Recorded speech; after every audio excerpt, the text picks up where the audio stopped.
Okay, so after finishing Unmad, we are not going to the next disease which is अपस्मार. अब उन्माद और अपस्मार ये दोनों भी रोग जो हैं ये शीर से रिलेटेड हैं और इसमें बेसिकली मन का संबंध आता है. शरीर चेष्टा का तो आता ही है, लेकिन साथ ही साथ मन का भी संबंध आता है. जैसे ज्वर है, प्रमेह है, तो उसमें मन का ज्यादा रोल नहीं है. लेकिन उन्माद और अपस्मार में, शोष में भी मन का ज्यादा रोल नहीं है. लेकिन उन्माद और अपस्मार ये दोनों रोगों में मन का रोल ज्यादा है. ठीक है, उन्माद में मन पे कंट्रोल चला जाता है और अपस्मार में मन से जो चेष्टाएं हैं वो चेष्टाएं हो नहीं पाती. मतलब all the motor activities are irregular. तो इस अध्याय में हम देखेंगे क्या क्या. पहले 3 पॉइंट है वो अपस्मार के बारे में है और आखिरी 3 पॉइंट है वो जनरल रोग के बारे में है. जैसे ज्वर निदान में हमने निदान क्या है वो देखा, अलग अलग प्रकार की संप्राप्ति देखी, जैसे विधि संप्राप्ति, बलस्काल संप्राप्ति. तो वैसे ही इस अध्याय में लास्ट पार्ट में उन्होंने शुद्ध चिकित्सा, व्याधि संकर और निदानार्थकारी रोग, ये 3 टॉपिक्स को एक्सप्लेन करने की कोशिश की. तो इन 3 टॉपिक्स को हम अगले लेक्चर में लेंगे आज के, और शायद आज फिनिश नहीं हुआ तो थोड़ा सा अगले लेक्चर में पहले 3 टॉपिक्स में लेंगे. इसमें व्याधि के बारे में हम समझेंगे, अपस्मार और एपिलेप्सी का कोरिलेशन समझेंगे और अपस्मार के कारण, रूप और संप्राप्ति समझेंगे. तो अपस्मार बेसिकली है क्या. आज की तारीख में हम अपस्मार उसको कहते हैं जब किसी को एपिलेप्टिक अटैक्स आते हैं या सीजर्स आते हैं. Epileptic attacks is not a right word. The right word is seizures. What do you mean by seizures? Seizures मतलब आकड़ी आना मतलब पेशेंट जो है वो हाथ पांव ऐसे थर थरा के हिला के जमीन पे गिर जाता है, मुंह से झाग निकलता है, आंखें ऊपर उठ जाती हैं, कुछ समझ में नहीं आता उसको. आप कितना भी ये करो तो उठता नहीं है. फिर उसको वो प्याज सुंघाते हैं या मुंह पे पानी मारते हैं या चप्पल सुंघाते हैं जो रास्ते पे जाने वाले लोग हैं. तो ये ऐसा सी चीज करते हैं, बाद में थोड़ी देर के बाद वो पेशेंट जो है वो अपने आप नॉर्मल हो जाता है. तो उन्माद और अपस्मार में मेन फर्क यह है कि उन्माद वाला रोगी जो है, अधिकतर उन्माद वाले रोगी कंडीशनली नॉर्मल नहीं होते, लेकिन अपस्मार वाले रोगी जो हैं वो कंडीशनली नॉर्मल होते हैं. मतलब उन्माद का रोगी अगर आपके क्लिनिक में आएगा तो आप उसको देख के बता पाओगे कि इसको उन्माद हुआ है. लेकिन अगर अपस्मार का रोगी आपके इसमें आएगा तो you have to take history. तो जब वो या कोई और बताएगा कि भाई इसको आकड़ी आती है बीच बीच में, तब आपको समझ में आएगा कि ये अपस्मार का पेशेंट है. Otherwise you will not be able to understand that this patient suffers from अपस्मार एट टाइम्स. तो अपस्मार का पेशेंट जब वेगावस्था नहीं रहती या जब उसको अटैक नहीं रहता, तब he looks or he functions, he speaks, he works as if there is nothing happened, completely normal. Whereas उन्माद का पेशेंट, मोस्ट ऑफ द उन्माद के पेशेंट या तो ऐसा देखते रहेंगे या हंसते रहेंगे या कुछ ऐसे विचित्र चीज करते रहेंगे. तो उन्माद के पेशेंट आपको मतलब उन्माद में वेगावस्था और अवेगावस्था नहीं होती. वेरेज अपस्मार में वेगावस्था और अवेगावस्था होती है. जैसे ज्वर का रोगी मुझे सुबह बुखार आके गया है, मैं आपके क्लिनिक में आता हूँ, आप मेरे बदन को हाथ लगाते हैं, बोलते हैं बुखार तो नहीं है. तो मैं बोलता हूँ कि नहीं नहीं बुखार सुबह था. तो वो वेगावस्था अलग है, अवेगावस्था अलग है. अवेगावस्था में व्याधि का कोई भी लक्षण नहीं दिखाई देता, वेरेज वेगावस्था में व्याधि का लक्षण दिखाई देता है. तो अपस्मार और उन्माद में फर्क यह है कि उन्माद में वेगावस्था और अवेगावस्था ज्यादातर नहीं होती. उन्माद में वेगावस्था ही होती है, वो रोगी हमेशा आपको उन्मादित ही लगेगा. लेकिन अपस्मार का रोगी जो है वो जब तक उसको अपस्मार का वेग नहीं आता तब तक उसमें कोई भी फर्क नहीं दिखेगा. So let us try to understand this according to what has been mentioned in allopathy. Allopathy में पहले इसको एपिलेप्सी कहते थे, अब इसको सीजर्स कहते हैं. सीजर्स का मतलब हाथ पांव झाड़ के जमीन पे मूर्छित हो जाना, भले वो 1 second, 2 second, 3 second, 3 minute, 4 minute, 40 minute कितना भी हो, लेकिन हाथ पांव को झाड़ के जमीन पे मूर्छित हो जाना इज अ सीजर। ठीक है, तो सीजर के पेशेंट में क्या क्या होता है? सबसे पहले देयर इज टेम्पररी कंफ्यूजन, मतलब जब सीजर आता है तो रोगी अचानक से जो बात करता है, मतलब ये बात करते करते सीजर आ जाता है या चलते चलते सीजर आ जाता है। Seizure is something which doesn't give much of a पूर्व रूप, ज्यादा करके कोई पूर्व रूप नहीं दिखता सीजर में। तो चलते चलते बात करते करते टेम्पररी कंफ्यूजन में चला जाता है। वो ऐसे आपके पास, मतलब आप उससे बात कर रहे हैं, सडनली वो ऐसे आपके पास देखेगा जैसे ये आदमी कौन है, मैं क्या बात कर रहा हूँ, मैं कहाँ हूँ। तो एक टेम्पररी कंफ्यूजन आ जाता है। फिर एक स्टारिंग स्पेल, स्टारिंग स्पेल मतलब जैसे कार्टून्स, मुझे मूवीज, एडवर्टाइजर और कार्टून्स बहुत पसंद है। तो कार्टून्स में भी जब किसी के सर पे हम कोई आघात करते हैं तो उसके सर के सामने या सर के आजू बाजू तारे चमकते हैं, देखो। तो दैट स्टारिंग स्पेल इज आंख के सामने तारे चमकना, आंख के सामने तारे चमकना। Suddenly there are bright spots of light which come in front of the eyes. So these are the two पूर्व रूप। लेकिन ये पूर्व रूप और रूप में ज्यादा अंतर या ज्यादा टाइम का अंतर नहीं होता। अभी आप उससे बात कर रहे हैं, कंफ्यूजन में चला गया, स्टारिंग स्पेल हो गया, हाथ पांव झाड़ने लगा, जमीन पे लेट गया, ठीक है, या बैठ गया, लेकिन he is not able to stand, he is not able to balance. तो temporary confusion is the first thing, staring spell is the second thing. Then there is jerky movements of hands and legs, हाथ पांव झाड़ने लगता है। That is why I said that अपस्मार very nicely correlates with epileptic or seizure conditions. तो jerky movements of hands and legs, loss of awareness और consciousness, या तो वो बैठ जाएगा और ऐसा देखते रहेगा आजू बाजू, ऐसे मुंह चाटते रहेगा, मुंह में जैसे हम रसगुल्ला खाने की बात करते हैं तो मुंह चाटते रहेगा, कंफ्यूजन अभी भी रहेगा।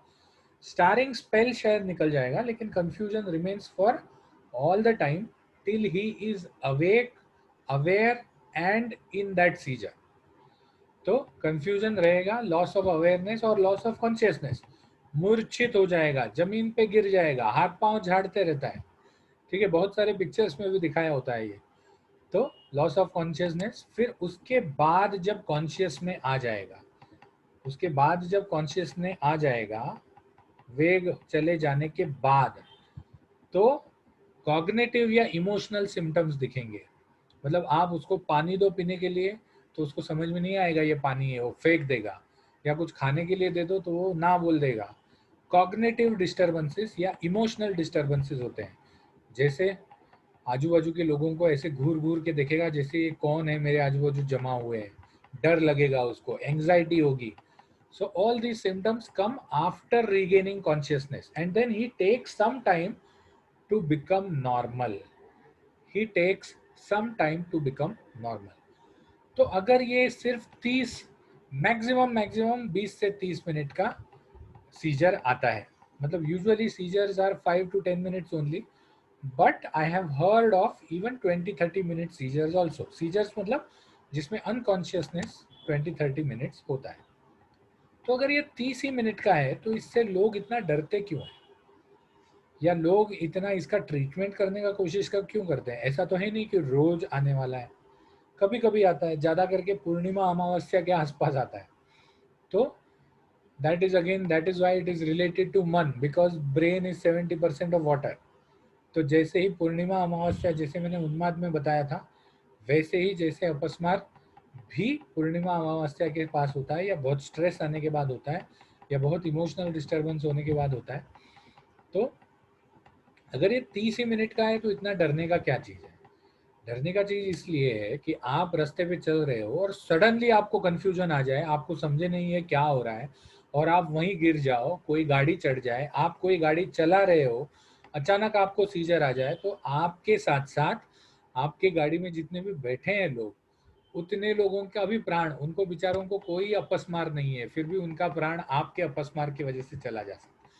तो इसीलिए मैंने एक पेशेंट देखा है जिसमें अपस्मार आया था और वो लिफ्ट में गिर गया। लिफ्ट कैसी थी, वो बंद होने वाली नहीं थी, जिसमें दरवाजे तो होते हैं ना, पुराने जमाने की लिफ्ट थी, तो जिसमें दरवाजा बंद करने के बाद उसको सीजर आया, बटन दबा दिया था उसने, तो लिफ्ट नीचे चली जाने लगी, इतने में वो नीचे गिर गया और उसका जो पाँव का अंगूठा था वो लिफ्ट के दो दरवाजों के बीच में, मतलब लिफ्ट नीचे जा रही थी तो दो दरवाजों के बीच में ये करके कट गया, फिर भी उसको समझा नहीं। वो तो जब लिफ्ट नीचे आई और लोगों ने देखा तब उसको हॉस्पिटल ले गए, फिर उस पर प्लास्टिक सर्जरी वगैरह हुई। This is I am talking about long long back. तो जब मैं शायद BMS या MD कर रहा था तब का बात है, this was a case in Mumbai. तो ये सब होता है। आज की तारीख में modern medicine separates or classifies seizures into three categories. One is epileptic seizures, one is non-epileptic seizures. That is why I said that epilepsy is not a proper word, seizure is a proper word. Okay, so epileptic seizures or non-epileptic seizures. What are epileptic seizures and what are non-epileptic seizures? Let us understand. Epileptic seizures are of two types. One is focal, one is generalized. So when there is focal, हाँ, so epileptic seizures और non-epileptic seizures में फर्क ये है कि epileptic seizures have their root in the brain. They are caused because of brain hyperactivity. So epileptic seizures are because of brain hyperactivity, whereas non-epileptic seizures, the brain is not the first organ to get involved. The focus might be somewhere else. Focus might be somewhere else. मतलब जैसे जैसे आपको कोई cardiac issue हो गया है और जिसके वजह से आपका हार्ट ठीक से फंक्शन नहीं कर रहा है, तो उसके वजह से ब्रेन हाइपोक्सिया हो गया और आपको सीजर्स आ गया। उसके वजह से ब्रेन में हाइपोक्सिया हो गया और आपको सीजर्स आ गए। तो where is the focus of the seizure? The focus, the first region of the seizure is in the heart, not the brain. The brain is the second part to get involve and जिसके वजह से non epileptic seizures आते हैं। Whereas epileptic seizures are when the brain is the first organ to get involved, जिसमें दो part किए हैं उन्होंने। वन इज फोकल सीजर जिसमें a part of the brain gets involve. The hyperactivity is either above the hypothalamus or above the pituitary or just behind the cerebellum or in the frontal lobe or in the parietal lobe, temporal lobe। तो hyper activity कोई एक lobe में या एक area में होती है, whereas generalized seizure is when the whole brain is hyperactive. The whole brain becomes hyperactive. So there is no particular area or particular lobe which is involved.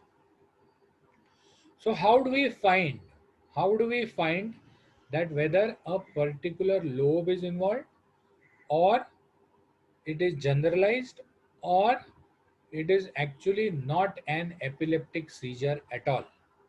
So there are two tests which we can do. One is your EEG, that is electroencephalogram, जिसमें cardiogram जैसे Leeds लगाते हैं sir में और फिर वो graph paper पे, जैसे ये कार्डियोग्राम की लाइंस आती हैं या जैसे अर्थक्वेक वाली लाइंस पेपर पे रिकॉर्ड होती हैं, तो वैसे वो लाइंस रिकॉर्ड होती जाती है। तो that is electroencephalogram. It is very difficult to read an electroencephalogram, requires a lot of practice and a lot of experience. And the second is MRI. MRI या MRI भी सादा MRI नहीं करते, उसमें कॉन्ट्रास्ट MRI करते हैं ज़्यादा करके। तो these two are the topmost tests which are done in seizures to identify whether it is an epileptic seizure or non-epileptic seizure, and if it is an epileptic seizure, whether it is a focal seizure or a generalized seizure. ठीक है, so this is what is all about epilepsy. Now we come to अपस्मार again. तो अपस्मार के प्रकार, जैसे उन्माद के 5 प्रकार बताए थे उन्होंने, वातज, पित्तज, कफज, संधिपातज और आकंतुज। तो अपस्मार के आगंतुज अपस्मार नहीं है, मतलब उन्होंने इसी अध्याय में लास्ट में मेंशन किया है, लेकिन यूजुअल कोर्स में दिखने वाले जो अपस्मार के प्रकार हैं वो वातज, पित्तज, कफज और सन्निपातज, ये 4 ही प्रकार के अपस्मार यूजुअल कोर्स में दिखते हैं। तो इसीलिए जब उन्होंने अपस्मार के प्रकार बताए तो उन्होंने 4 ही प्रकार बताए। अपस्मार होता किसे है, तो ये भी थोड़ा बहुत आपके उन्माद के जैसे ही है। जैसे विक्षिप्त आदमी है, विक्षिप्त मतलब विचित्र क्रिया करने वाला, या उपक्लिष्ट सत्व है। उपक्लिष्ट सत्व ये भी चीज उन्माद में आई थी अगर आपको याद हो। तो उपक्लिष्ट सत्व वाला जिसका सत्व जो है वो कंट्रोलहीन है, जिसका मन बहुत वीक है, रज और तम उसके मन में भरे हुए हैं, मन अपवित्र या मलिन है, मतलब दूसरे के बारे में बुरा सोचने वाला, या शास्त्रों को नहीं मानने वाला, या अमंगल का काम करने वाला, तो ऐसे आदमियों में अपस्मार हो सकता है।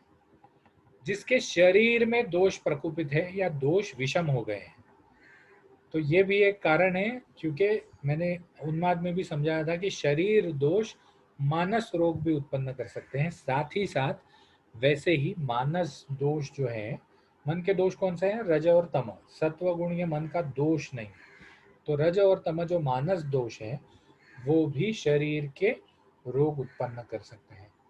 जो क्षीण है और जो विषम चेष्टा करता है उसे अपस्मार हो सकता है।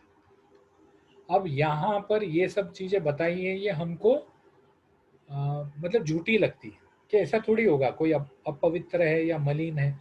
तो यहाँ पर एक चीज ध्यान रखना चाहिए कि जिस आदमी को अपस्मार होता है उसमें ये कारण होते हैं, लेकिन ये कारण जिनमें होता है उस हर आदमी को अपस्मार नहीं होता।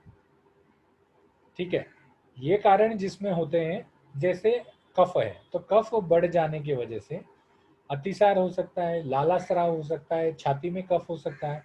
तो जिन जिन लोगों को भी छाती में कफ है उनका कफ बढ़ा हुआ है, लेकिन हर एक का जिसका कफ बढ़ा हुआ है उसको छाती में कफ होने का जरूरत नहीं है। तो दीज आर रिवर्स टैलिड things.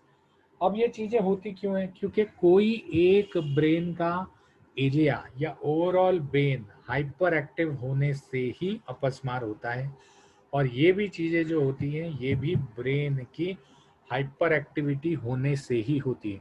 So what they are trying to prove here, और what they are trying to explain here, is brain hyper activity. And this hyper activity is not only during the वेग। सिर्फ वेग के वक्त hyper activity नहीं होती। वेग के जब वक्त जो हाइपर एक्टिविटी होती है that is crossing the threshold. Threshold को आपने क्रॉस कर लिया तो तब आपको ब्रेन में हाइपर एक्टिविटी होती है, और थ्रेशोल्ड क्रॉस कर लिया तब आपको वेग आता है। लेकिन this hyper activity is usually found even when there is a वेगावस्था इन अपस्मार। और इसीलिए मतलब कोई आकड़ी वाले पेशेंट को एमआरआई में, ईईजी में थोड़ी डालेंगे, वो तो जब वो पेशेंट नॉर्मल होता है तब उसका ईईजी निकालते हैं। तो this hyper activity is also found और ऑल्सो सीन ड्यूरिंग अवेगावस्था, और यही कारण है कि उस हाइपर एक्टिविटी की वजह से ये अपवित्र मन, अमंगल, शास्त्र विरोधी, मतलब आप कोई भी सही चीज बोलोगे तो वो बोलेगा नहीं नहीं ऐसा हो ही नहीं सकता। ठीक है, तो ये चीजें जो हैं वो रिवर्स टैली की जाती हैं, आगे वाली टैली, मतलब इसके वजह से अपस्मार नहीं होता, लेकिन जिन जिन लोगों में अपस्मार होता है उनमें ये सिम्टम दिखते हैं। अब उनमें ये सिम्टम उन्होंने बारीकी से नजर किए हैं because they did not have an EEG at that time. अपस्मार की संप्राप्ति, तो अपस्मार की संप्राप्ति में उन्होंने बोला है कि शरीर में दोष बढ़ जाते हैं, बढ़ के फैल जाते हैं, हृदय और सिर को आच्छादित कर देते हैं, इंद्रियों में काम, क्रोध, भय और लोभ उत्पन्न कर लेते हैं, और स्मृति नष्ट हो जाती है, साथ ही साथ कॉन्शियसनेस या संज्ञा नष्ट हो जाती है। तो ये भी जो चीजें हैं ये शारीर दोषों की ही वजह से है, लेकिन साथ ही साथ मन का भी इसमें ये है। क्यों रिलेशन है? क्यों? क्योंकि जो रज और तम जो है वो जब तक आप मतलब पेशेंट के रज और तम जो है वो मन को वीक नहीं करे तब तक अपस्मार उत्पन्न नहीं हो सकता। अब यहाँ उन्होंने हृदय को आच्छादित कर देते हैं बोला है, जबकि आइडियली मैंने जो बताया ये तो ब्रेन का डिसीज है, तो यहाँ पर हृदय को आच्छादित करते हैं क्यों बोला है? उसका कारण यह है कि मन के दो ये होते हैं, रहने का स्थान जो है वो हृदय है और कार्य का क्षेत्र है जो शिर है, शिर और पूरा शरीर बेसिकली। तो मन के दो स्थान है, तो इसमें से जो मूल स्थान है हृदय, उसको आच्छादित करने से मन का जो कार्य है वो रुक जाता है। क्योंकि क्या है, मैंने आपके घर को जबरन वहां पर ये कर लिया, मतलब मेरे आदमी भेज दिया, आपका घर पूरा मेरे कब्जे में है। तो जैसे मन का हृदय ये घर है, तो हृदय को एक बार आच्छादित कर दिया या घर को कब्जे में कर लिया, तो मन बेचारा जो बोलेगा वो करेगा। शांत बैठो, शांत बैठो, हाथ पांव में आक्षेप लाओ तो हाथ पांव में आक्षेप ले आएगा। तो इसीलिए यहाँ पर हृदय का वर्णन ज्यादा आता है, शिर का वर्णन नहीं आता। लेकिन बिकॉज मन का कार्य क्षेत्र हृदय मन का कार्य क्षेत्र शिर और बाकी शरीर है, तो इसके कार्य में विकृति आने की वजह से उसका जो इफेक्ट है वो सिर और शरीर पे दिखता है। लेकिन आइडियली हृदय का आच्छादित होना ही इसका मेजर कारण है, ऐसा आयुर्वेद मानता है। तो अब हम चलते हैं अपस्मार के लक्षण में। अपस्मार के लक्षण में क्या क्या आता है? स्मृति, बुद्धि और मन विकृत हो जाता है। विकृत मतलब अपना कार्य छोड़ देता है। जैसे अगर आपको याद है टेम्पररी कंफ्यूजन, टेम्पररी कंफ्यूजन ये क्या है? स्मृति और बुद्धि विकृत हो जाने के लक्षण है। हमने देखा था मॉडर्न मेडिसिन कहता है कि टेम्पररी कंफ्यूजन आ जाता है, तो ये स्मृति, बुद्धि और मन विकृत होने के लक्षण है। साथ ही साथ मुख से झाग आने लगता है, मुख से झाग आने लगता है। झाग क्यों आने लगता है? Because the breathing is more, जिससे लाला जो भी है, जो भी सलाइवा है, that gets accumulated in the exhalation is more, the saliva gets accumulated in the mouth, because हम निगल नहीं पाते उसको, और बिकॉज हम उसको निगल नहीं पाते तो वो सलाइवा जो है वो बाहर की तरफ आ जाती है। उसके साथ साथ वमन होना चालू हो जाता है। वमन भी हो सकता है किसी को, वमन बार बार नहीं होता लेकिन कोई एक आध वमन का एपिसोड हो सकता है। विभित्स चेष्टा, विभित्स चेष्टा मतलब अंग भंग, और विभित्स चेष्टा मतलब हाथ पांव मारना चालू कर देता है वो। और तम प्रवेश, तम प्रवेश मतलब उसके आंख के सामने अंधेरा आ जाता है, उसको कुछ नहीं दिखता, उसके इंद्रियां काम करना बंद कर देती है और वो अनकॉन्शियस हो जाता है। वातज अपस्मार, पित्तज अपस्मार, कफज अपस्मार और सन्निपातज अपस्मार, चारों अपस्मारों में मूर्छा और तम प्रवेश, स्मृति, बुद्धि, मन के लक्षण। हाँ, वमन जो है, मुख में झाग जो है वो किसी में आ सकता है, नहीं आ सकता। विभित्स चेष्टा किसी में हो सकती है, अंग भंग किसी में हो सकता है, नहीं हो सकता। लेकिन मन, बुद्धि और स्मृति, मुख से झाग आना और तम प्रवेश, ये हर प्रकार के अपस्मार में दिखता है। ओके, तो अब हम चलते हैं अपस्मार के पूर्व रूप पर। अपस्मार के पूर्व रूप में मैंने पहले ही बता दिया था कि अपस्मार के जो पूर्व रूप है उसमें कहीं भी टाइम नहीं होता, रूप और पूर्व रूप में टाइम नहीं होता। तो अपस्मार का पेशेंट जब आपके सामने आंकड़ी आती है या आपके सामने सीजर आता है, तो व्हाट यू फील इज उसके भ्रू मतलब भवें, चक्षु मतलब आंखें या तो वक्र हो जाते हैं या चक्षु विचलित हो जाते हैं। विचलित मतलब जैसे कार्टून में बताते हैं दोनों बाजू आंखें ट्याव ट्याव ट्याव ट्याव यहाँ वहां घूमती है, तो वैसे दिखता है, आंखें विचलित हो जाती है। Because the motor control over the eyes eyeballs is lost. श्रवण शक्ति नष्ट हो जाती है। आप उसको बोलते हैं अरे क्या हुआ क्या हुआ क्या हुआ, he is not able to hear, कुछ भी नहीं। आगे वाले 2 मिनट में उसको अपस्मार का वेग आने वाला है, तो कुछ भी नहीं होता, श्रवण शक्ति नष्ट हो जाती है। मुख से लार गिरना चालू हो जाती है, झाग नहीं आता लेकिन मुख से लार गिरना चालू हो जाती है। नासिका से मल, ज्यादा करके द्रव मल आना चालू हो जाता है। अरुचि, अविपाक ये दो सिम्टम, अभी अगर उसने खाना जस्ट खाया है तो अरुचि और अविपाक कहाँ से आएगा, बट पॉसिबली ये भी होता होगा। उद्वेग, उद्वेग मतलब अचानक से इरिटेट हो जाता है, अचानक से उसको कुछ समझ में नहीं आता, आप उसको पकड़ने का कोशिश करते हो, आपका हाथ झटक देता है, आपको बाजू में फेंक देता है।